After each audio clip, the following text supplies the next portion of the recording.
Bom dia a todos, meu nome é Carlos Henrique. Vou fazer uma breve apresentação sobre o artigo intitulado Indicação Geográfica no processo de certificação do queijo coalho do Agreste Pernambucano. Foi um trabalho feito em parceria com nosso colega Ricardo Júnior, com Ana Micheline e com o professor Fernando Paiva.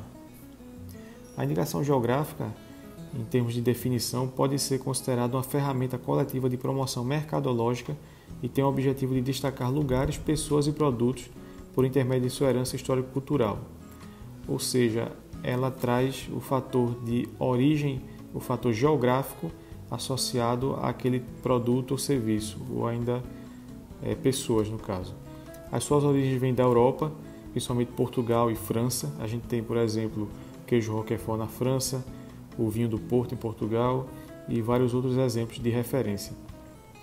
No caso do Brasil, é um movimento que vem aumentando a cada ano, inclusive no site do Ministério da Agricultura a gente pode acompanhar uma lista que é atualizada regularmente e aí cada vez mais os selos são concedidos aqui no Brasil. No caso do queijo coalho, a solicitação para indicação geográfica iniciou-se nos anos 2000, mais especificamente em 2004.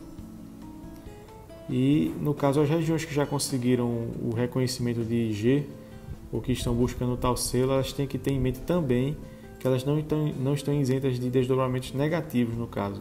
Isso, em outro slide mais à frente, a gente vai retomar um pouco esse lado negativo.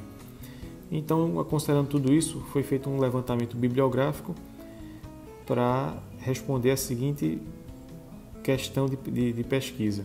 Como o processo de identificação geográfica pode afetar os beneficiários do polo do queijo coalho do Agreste Pernambucano?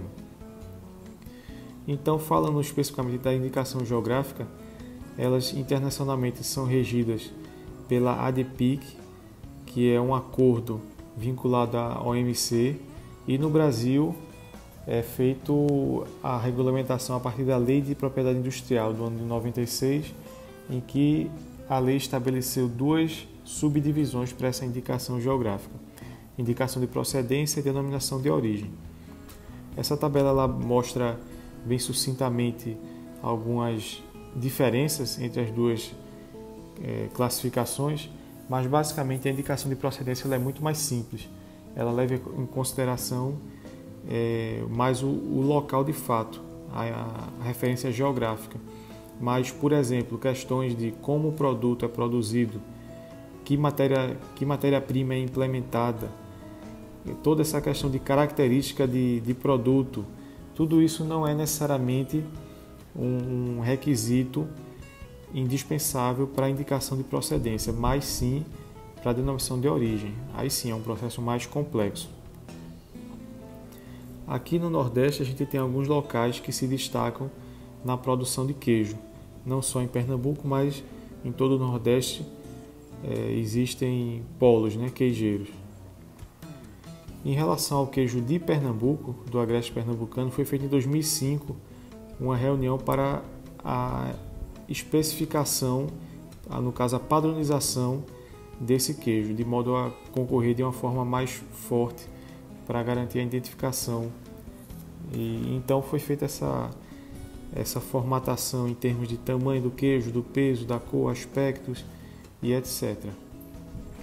E também foi delimitado quais são os municípios que compõem esse polo do Agreste do queijo coalho pernambucano, para fins de disputa também do selo. Então, ao todo, são 27 municípios que compõem esse polo queijeiro do Agreste de Pernambuco.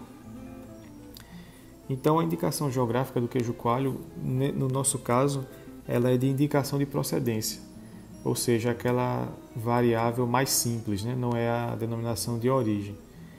E é importante destacar que, além do queijo coalho do Agreste de Pernambuco, também o Rio Grande do Norte e o Ceará buscam a certificação do queijo coalho deles, bem como também o queijo de manteiga que é produzido nesses estados.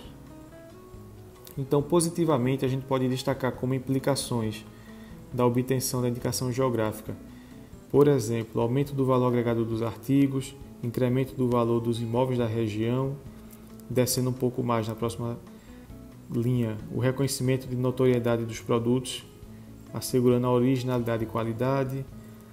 Mais abaixo, inclusão de produtores ou regiões desfavorecidas e por aí vai. Só que, por outro lado, existem pontos negativos, como eu já havia mencionado. Por exemplo, no caso do Agreste aqui de Pernambuco, o polo queijeiro ele é formado por produtores informais, artesanais, os formais, que também são artesanais, e aqueles industrializados. E o reconhecimento da indicação geográfica, ele vai abranger, no caso, aqueles produtores que são os formais, ou seja, os informais vão ficar de fora dessa certificação, eles não vão ser os beneficiados. Então, até que ponto essa certificação vai trazer um benefício tangível e concreto para a região? Essa notícia eu resolvi trazer por não estar no artigo em si, mas por questões mais de atualização. Ela saiu ano passado e trata-se de uma lei que regulamenta a elaboração e comercialização de queijos artesanais no país, o que veio a facilitar essa troca, né, de produtos a nível nacional, que antes era mais difícil.